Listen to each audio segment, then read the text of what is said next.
وَمَنْ يَتَوَكَّلْ عَلَى اللَّهِ فَهُوَ حَسْبُهُ. Whoever puts his trust in Allah, he is sufficient. وَرَسُولُنَا صَلَّى اللَّهُ عَلَيْهِ وَسَلَّمَ اسْمُهُ الْمُتَوَكِّلُ. And our Prophet sallallahu alayhi wasallam, one of his names is Mutawakkil. In fact, the Mutawakkil was in the previous scriptures. Out of many descriptions that Allah could have described the Rasul sallallahu alayhi wasallam in the previous scriptures, that if this Rasul come to you, believe in him, Allah said he will be Mutawakkil.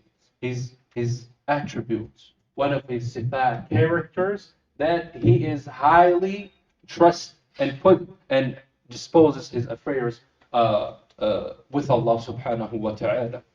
Abdullah ibn Amr ibn al-As radiallahu anhuma, he said, I used to read in the Torah, يا أيها النبي إنا أرسلناك شاهدا ومبشرا وحرزا للأميين أنت عبدي ورسولي سميتك المتوكل ليس بفظ ولا غليظ ولا سخاب بالأسواق. He said there is in fact a verse in the Torah that he used to read that says, you are my slave and my messenger, and I have named you Al-Mutawakkil, the one who depends upon Allah. You are neither hard-hearted nor a fierce character, no one who shouts in the markets. So, what is the haqiqah of tawakkul? What is the reality of the tawakkul? An ibadah, such a great ibadah, it must have conditions, شروط. التوكل في المفهوم الشرعي هو اعتماد القلب على الله مع تعاطي الأسباب بالجوارح. This is the tawakkul, the correct tawakkul, brothers and sisters. Any tawakkul that does not or missing one of these two pillars, then it is not tawakkul sahih. The first pillar is that you depend solely in Allah, and the second pillar is finding resources to fulfill your needs. الأخذ بالأسباب. الانحراف اليوم في باب التوكل من جهة الغلو وغلو الناس في الأسباب واعتمادهم عليها وانصراف قلوبهم بالكلية إليها والتفات القلب عن المسبب والخالق حتى صار الإنسان يعتقد الشفاء حتما بالطبيب وحصول الرزق بالوظيفة وحماية الممتلكات بالتأمين. وهذا من تأثير الانصباغ بالحياة المادية ومظاهر المدنية والله المستعان. Beloved brothers and sisters, our problem today or in today's society concerning the tawakkul is that we depend on the second pillar, which is finding resources. Al-akhdhu bil-asbab, to fulfill our needs.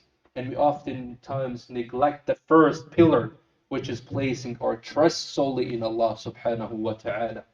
Some of us assume that a good lifestyle depends on the high-paid jobs, and the cure to illnesses depends on the professional doctors and the prescriptions, and our safety depends on our security system and alarms, and protecting our properties is by way of insuring them.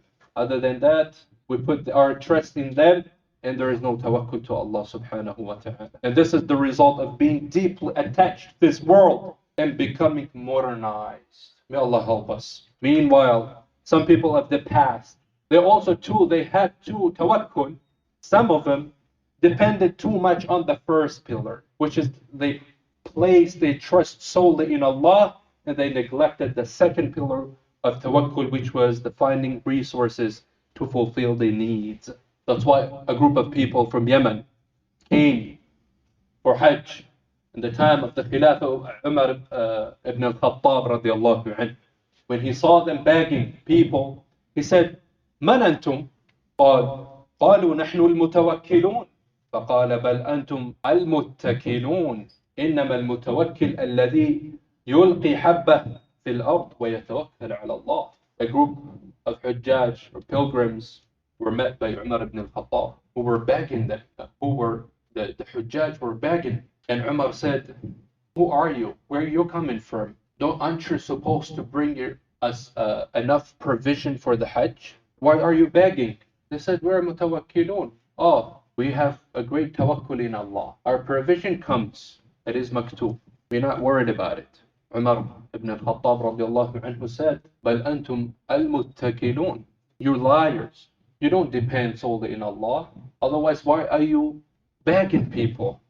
He said, if you were depend to Allah alone and have a correct tawakkul, you would have brought something with you, provision that would suffice you in your trip. And he told them what is the correct tawakkul? He said, the correct tawakkul is that you take the seed and sow it in the ground, and then you put your trust in Allah. You don't wait for the ground to bring forth the vegetation without first putting the seed.